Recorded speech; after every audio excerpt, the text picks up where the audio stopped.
Somebody was send us a question about how to develop that connection in close embrace. Sort of who starts, who proposes, who begins. What is your take? I think, well, we've talked about it a little bit, so I feel like I know your take. You know my take.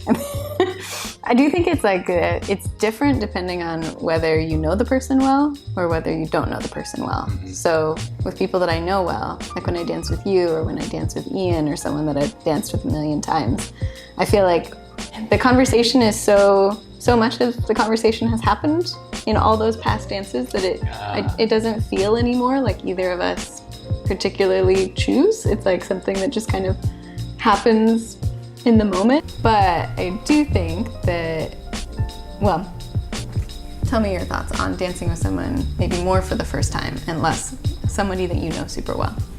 Yeah.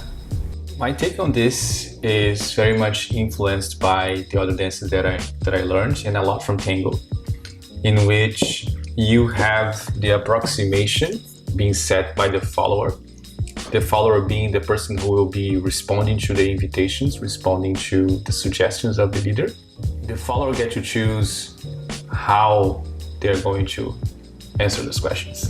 So if we're going to answer very close, or if we first prefer some space to hear stuff like, oh, okay, I can get. So the follower sort of sets this initial tone of the conversation. And then throughout the dance, we develop that.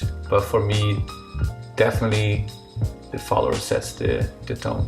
Do you feel like when you're dancing with someone for the first time, do you feel like you attempt to invite certain things? Or do you invite the conversation in such a way that it's sort of open-ended and totally up to the follow? Because I feel like a lot of times we position our bodies in certain ways that only certain types of closeness or certain types of embrace would make sense. Do you feel like you invite in a way that's like so open-ended that the follower could kind of choose her own adventure or his own adventure? Yeah, I feel that's a good question. Normally what I tend to do is to offer my left hand, and that's all. Okay. Yeah, just offer the left hand and sort of leave the right open, so the person can choose where to go. And I have had already like offering my left hand and the follower coming right next and then put the hand around my neck. You're like, we're in this. Let's go. But I have had also grabbing my left hand and then putting just the hand on my arm, so I have all this distance between us. Yeah. I think the interesting thing is a mindset that the close embrace is not the goal. Right. Yes. I think that's an important mindset. Yeah. So if the close hold is not the goal, you don't get frustrated for not getting it. Right. You know? And you don't try to seek it when the bodies are maybe not showing that that's what they want or that they're not in the right position to do so. Exactly.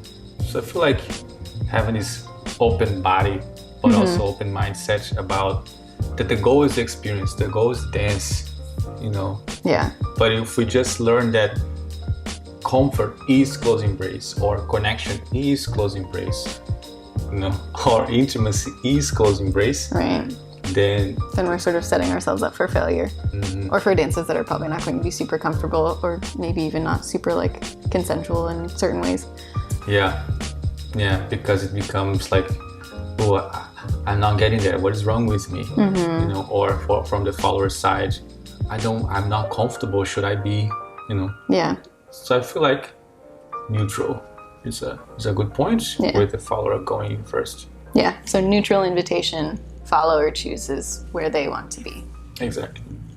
Yeah, I think that makes sense.